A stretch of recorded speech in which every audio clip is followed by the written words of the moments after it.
السلام علیکم ورحمۃ اللہ وبرکاتہ۔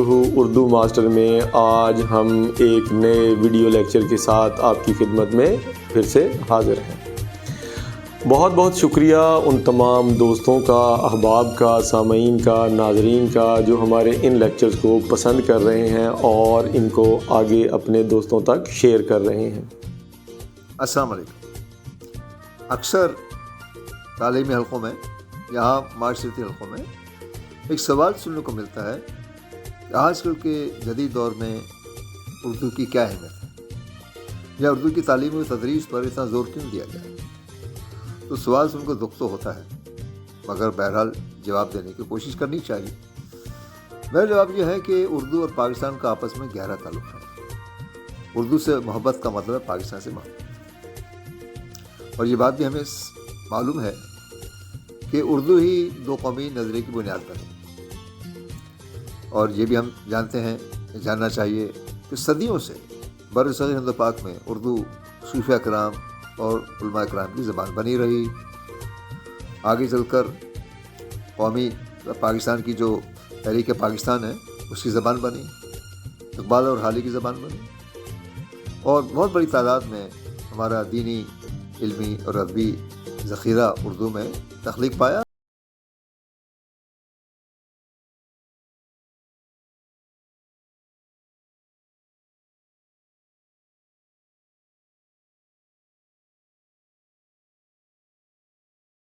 اردو کی تخلیق کا کام کر رہے ہیں، اردو کی تعمیر و ترقی کا کام کر رہے ہیں، کوشش کر رہے ہیں، ان کی حوصلہ افزائی کریں۔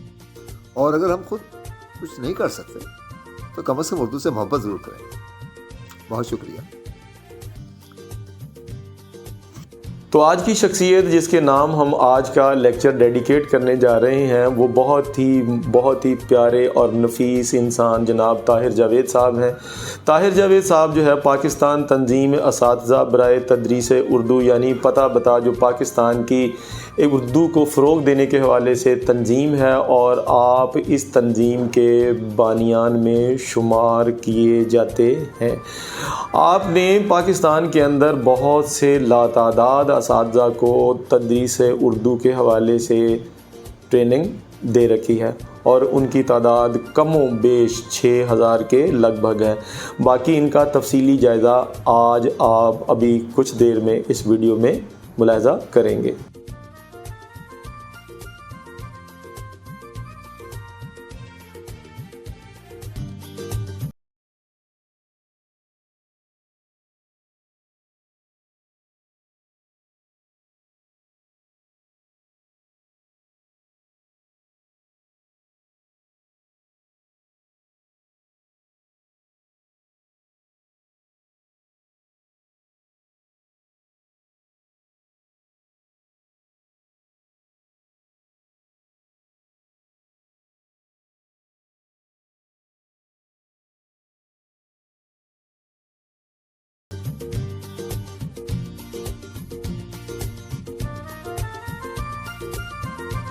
تو مرکبات ناقص کے اندر آج ہم جن اقسام کا تفصیلی جو ہے وہ جائزہ لیں گے، اس میں سب سے پہلے ہم دیکھیں گے مرکب اضافی، مرکب عطفی، مرکب جاری، مرکب توصیفی، مرکب عددی، مرکب اشاری، مرکب تابع موضوع اور مرکب تابع مہمل۔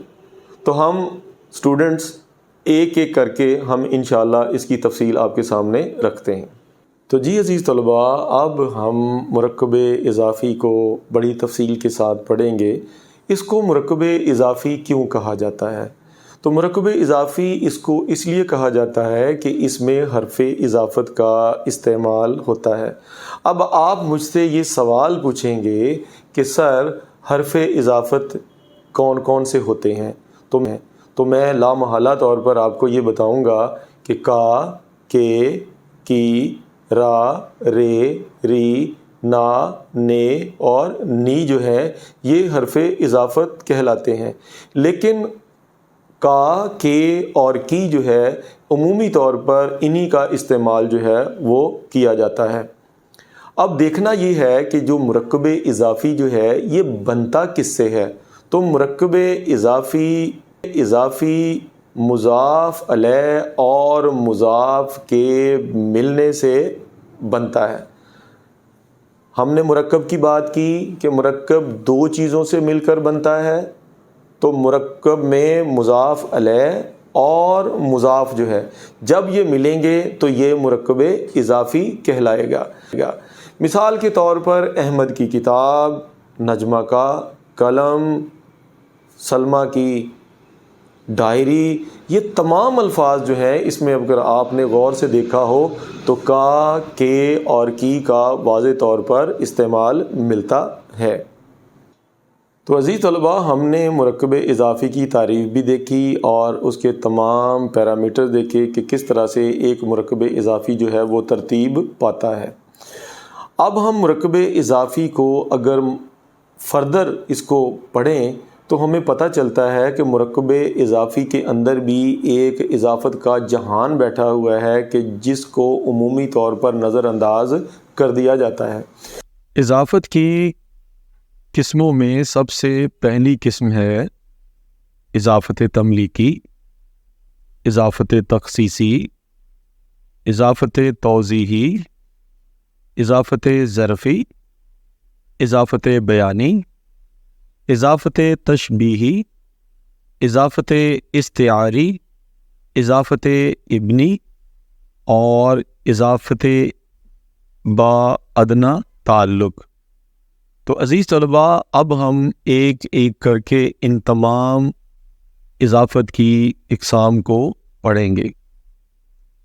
اضافت تملیکی، ایسے دو لفظوں میں اضافت کرنا جن میں مضاف علیہ مالک اور مضاف مملوک ہو، جیسے ندیم کا گھر۔ اب آپ دیکھیے گا اس میں ندیم جو ہے یہ مالک ہے اور گھر کے ساتھ اس کا تعلق جوڑا جا رہا ہے۔ فوزیہ کی کتاب، فوزیہ مضاف علیہ ہے اور کتاب جو ہے یہاں پر مضاف ہے۔ بادشاہ کا ملک، بادشاہ جو ہے یہ مضاف علیہ ہے اور ملک جو ہے یہ مضاف ہے۔ تو یہ چونکہ تینوں ملکیتی حقوق رکھتے ہیں لہٰذا ہم اس کو مرکب اضافی میں اضافت تملیکی کہتے ہیں۔ اضافت تخصیصی، جس میں مضاف علیہ کی وجہ سے مضاف خاص ہو جائے۔ مثال آم کا درخت، اب درخت تو سارے ہیں لیکن جب ہم کسی درخت کو آم کے ساتھ خاص کر دیتے ہیں، انار کا درخت، اگر ہم درخت کو انار کے ساتھ خاص کر دیتے ہیں تو یہ کیا بن جائے گا؟ یہ بن جائے گا اضافت تخصیصی۔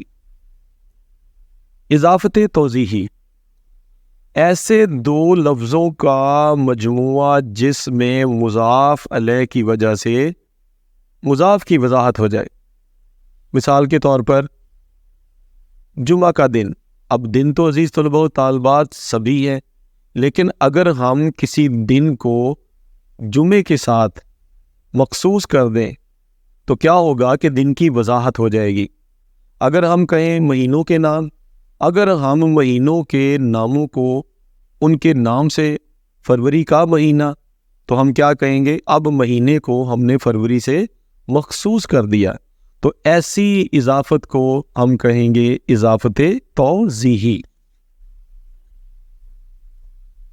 اضافت ظرفی، جس میں مضاف علیہ اور مضاف میں سے ایک ظرف اور دوسرا مظروف ہو۔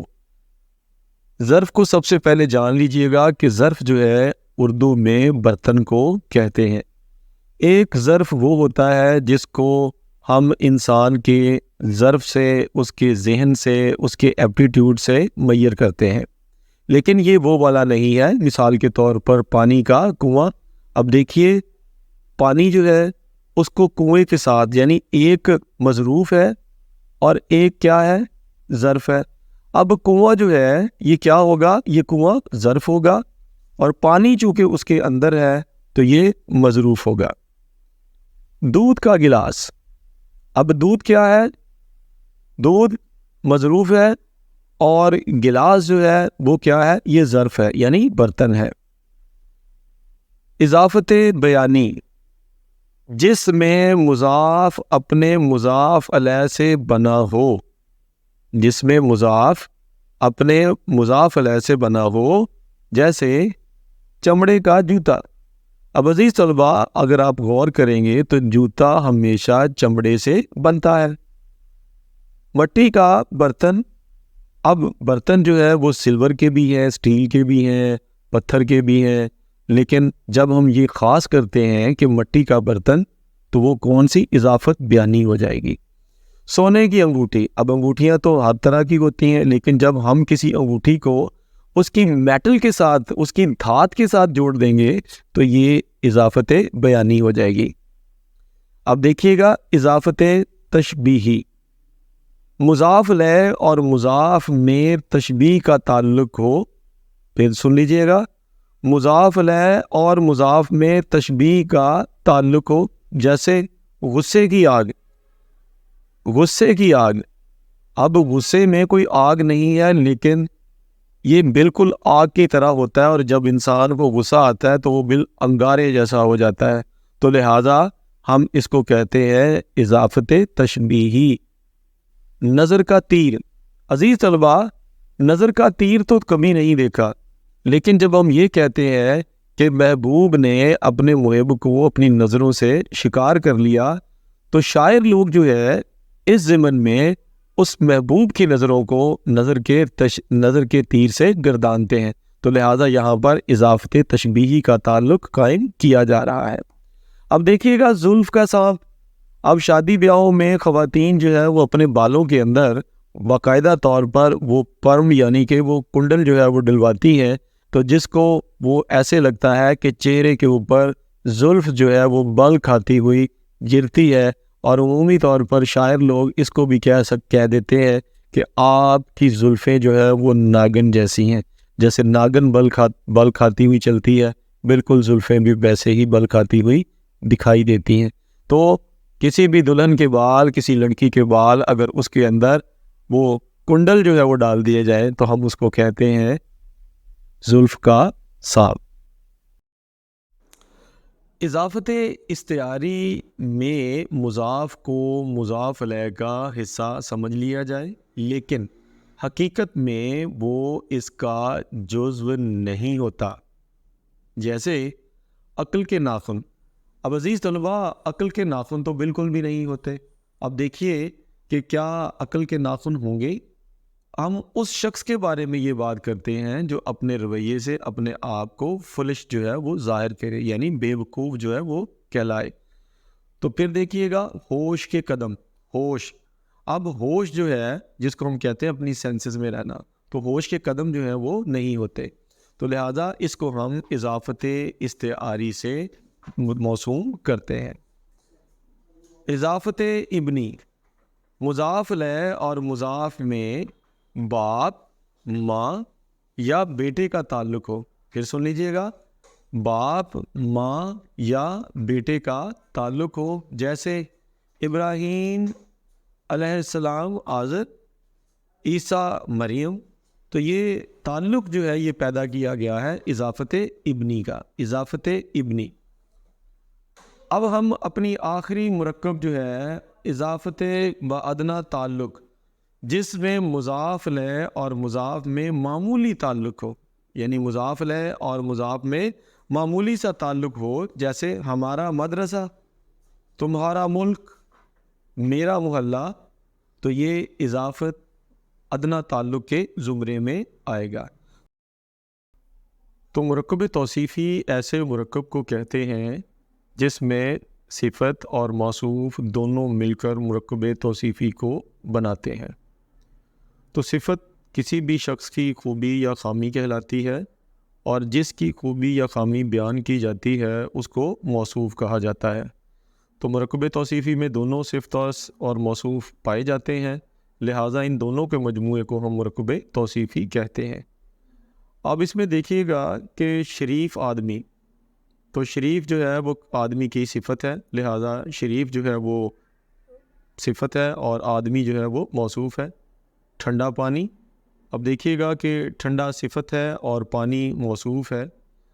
عزیز طلباء اور حاضرین، یہ بات یاد رکھیے گا کہ اردو میں صفت ہمیشہ پہلے اور موصوف بعد میں آتا ہے، جبکہ عربی اور فارسی میں موصوف پہلے اور صفت بعد میں آتی ہے۔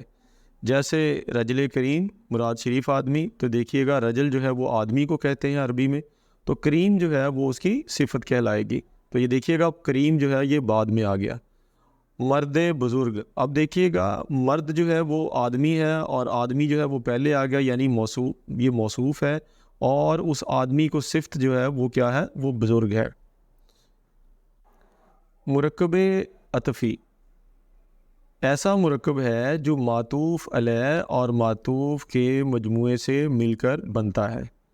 تعریف کے مطابق اگر ہم اس کو دیکھیں تو ایسے مرکب کو کہتے ہیں جو دو اسموں کو آپس میں ملانے کا کام دیتا ہے، اور ان دونوں اسموں کو ملانے کے لیے اردو میں اور فارسی میں واو کا استعمال ہوتا ہے۔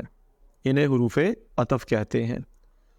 حروف عطف سے پہلے آنے والے اسم کو معطوف علیہ اور بعد میں آنے والے اسم کو معطوف کہتے ہیں۔ اس طرح یہ مرکب معطوف علیہ، معطوف اور حرف عطف کا مجموعہ کہلاتا ہے۔ عزیز طلباء، اس کو مرکب عطفی اس لیے بھی کہا جاتا ہے کہ اس میں حرف عطف کا استعمال کیا جاتا ہے، اور جیسا کہ ہم نے پہلے کہا کہ دونوں حروف کے درمیان میں واو اور کا استعمال ہوگا، تو واو اور جو ہے یہ دونوں حروف عطف کہلاتے ہیں۔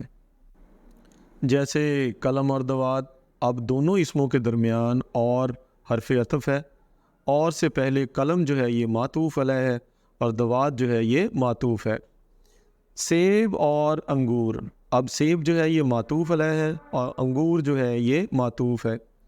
اب دیکھیے گا صبح و شام، صبح جو ہے یہ معطوف علیہ ہے اور شام جو ہے یہ معطوف ہے، دونوں کے درمیان واو آ گئی۔ اب یہ دیکھیے گا معطوف اور معطوف علیہ کبھی ایک دوسرے کے حسن تضاد میں آئیں گے اور کبھی جو ہے یہ دونوں ایک دوسرے کے ہم معنی الفاظ میں بھی استعمال ہوں گے۔